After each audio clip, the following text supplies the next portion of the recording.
সরকার পরিবর্তনের প্রায় ৪ মাস পরও স্বাভাবিক কার্যক্রমে ফিরতে পারেনি পুলিশ।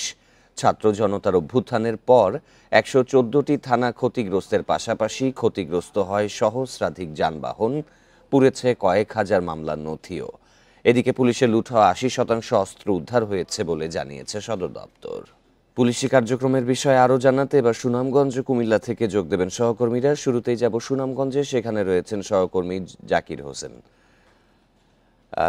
জাকির, বিশ্লেষকরা তো বলছেন যে কাজে ফিরলেও পুলিশ এখনো কার্যকরী ভূমিকা রাখতে পারছে না, হিমশিম খাচ্ছে তারা বিভিন্ন সময় অপরাধ দমাতে।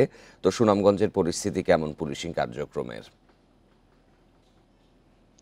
দেখুন, সুনামগঞ্জের পরিস্থিতি একটু আমরা গত এক মাস যাবত যেটা দেখছি, সুনামগঞ্জের 12টি থানায় আসলে কিছুটা কার্যক্রম কিছুটা ফিরে ফিরে ফিরে পেয়েছে।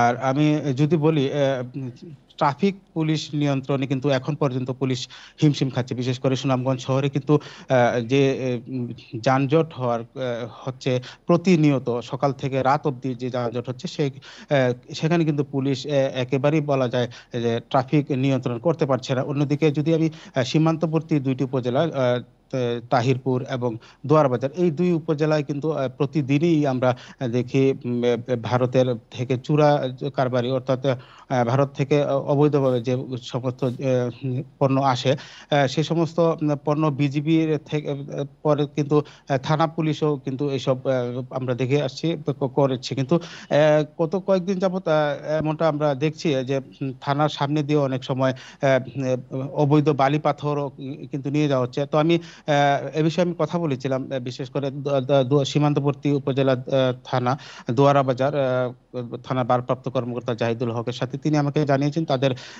তারা সর্বোচ্চ চেষ্টা করে যাচ্ছে যাতে চোরা কারবারি যারা আছে তাদেরকে দমন করার জন্য।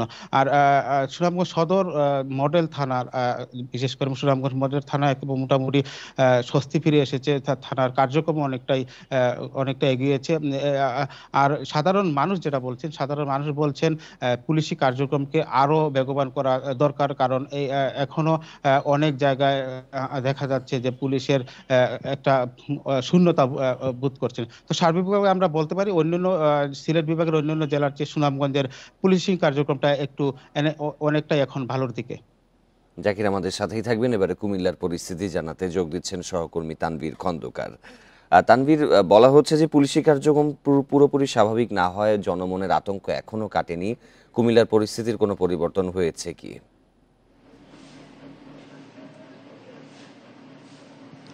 কুমিল্লার পরিস্থিতির যদি পরিবর্তন বলা যায়, সেক্ষেত্রে পুলিশ যে দাপ্তরিক কাজগুলো করছে সেগুলো কিন্তু ঠিকঠাক মতো হচ্ছে, কিন্তু মাঠের পুলিশের যে কার্যক্রম সেখানে কিন্তু প্রাণচাঞ্চল্য ফিরে আসেনি, অর্থাৎ আগের মতো প্রাণচাঞ্চল্য ফিরে আসেনি। আর কুমিল্লাতে আপনি জানেন যে 18টি থানা আছে, সেই 18টি থানার মধ্যে কিন্তু আমরা জেনেছিলাম যে 5ই আগস্টের গণ অভ্যুত্থানের সময় জনরোষে 5টি থানা সহ বেশ কয়েকটি তদন্ত কেন্দ্র কিন্তু ক্ষতিগ্রস্ত হয়েছিল। এছাড়া কুমিল্লা পুলিশ লাইন্সে কিন্তু যানবাহন আগুন দেওয়া হয়েছিল এবং ভাঙচুর করা হয়েছিল। তো সেই সংকটটি কাটিয়ে আসলে পুলিশের পুনরায় যে অবস্থানে ফিরে আসা, সেটি একটি সময় সাপেক্ষ ব্যাপার। পুলিশ কর্তৃপক্ষ যেটি বলছে যে এখন কিছুটা যানবাহনের সংকট রয়েছে, যে কারণে তারা যখন টহলে গিয়ে ডিউটি তামিল করতে যায় সেক্ষেত্রে তাদেরকে কিছুটা বেগ পেতে হচ্ছে। অন্যদিকে যেহেতু প্রাণচাঞ্চল্য নেই, সেক্ষেত্রে পুলিশ সদস্যরা আসলে খুব বেশি দৌড়দৌড়ি করে গিয়ে কোনো যে কর্তব্য পালন করছে সেটিও কিন্তু তেমন একটা দেখা যাচ্ছে না। এছাড়া ওয়ারেন্ট তামিলের যে সংখ্যা সেটিও কিন্তু কমে আসছে বলে আমরা জানতে পেরেছি। তো সব মিলিয়ে আসলে দাপ্তরিক কার্যক্রম ঠিকঠাক চললেও আসলে মাঠের কার্যক্রমে এখনো পর্যন্ত সে চঞ্চলতা ফিরে আসেনি। আর যেটি সুনামগঞ্জ থেকে বলা হচ্ছিল যে ট্রাফিক কার্যক্রম, হ্যাঁ, ট্রাফিক কার্যক্রমে কুমিল্লাতেও ঠিক একই রকমের, সেখানেও কিন্তু জনবলের যে ঘাটতি কিংবা তাদের যে কর্তব্যের যে দায়িত্বহীনতা সেটি কিন্তু প্রতিনিয়তই ফুটে উঠছে, এবং সেটি শুধু থানা পুলিশের ক্ষেত্রে, ট্রাফিক পুলিশের ক্ষেত্রে নয়, সেটি কিন্তু হাইওয়ে পুলিশের ক্ষেত্রে, সেক্ষেত্রে কিন্তু সাধারণ মানুষ ভোগান্তিতে পড়ছে। অন্যদিকে আপনি জেনে থাকবেন যে জেলা পুলিশ গোয়েন্দা তথ্য সংগ্রহ করে থাকে, এছাড়া বিভিন্ন ধরনের ভেরিফিকেশন সহ সাধারণ মানুষের বিভিন্ন দাপ্তরিক যে কার্যক্রম সেখানে কিন্তু সহায়তা করে থাকে, সেই কার্যক্রমগুলোর মধ্যেও কিন্তু এক ধরনের স্থবিরতা আছে। আর পুলিশের ঊর্ধ্বতন কয়েকজন কর্মকর্তার সাথে আমি কথা বলেছিলাম, তারা যেটি বলছে যে 5ই আগস্ট পরবর্তী সময়ে আসলে পুলিশের যে জেলা পুলিশের ঊর্ধ্বতন পর্যায়ে বেশ কয়েকটি রদবদল হয়েছে, সেখানে কিন্তু এখনো কয়েকজন কর্মকর্তা আসলে বদলির আদেশ পেয়েছেন, কিন্তু তাদের এখনো পদায়ন হয়নি। তারা থাকবেন কি থাকবেন না সেই বিষয়টি যেমন একটি দ্বিধা দ্বন্দ্বের মধ্যে রয়েছে। অন্যদিকে এ পর্যন্ত কিন্তু 2 জন পুলিশ সুপার কুমিল্লায় বদলি হয়েছেন, আজকে একজন নতুন পুলিশ সুপার যোগদান করার কথা রয়েছে। তো সব মিলিয়ে এই সব ধরনের কার্যক্রমের মধ্যে কিন্তু পুলিশ তার প্রাণ চাঞ্চল্যতা ফিরে পাচ্ছে না।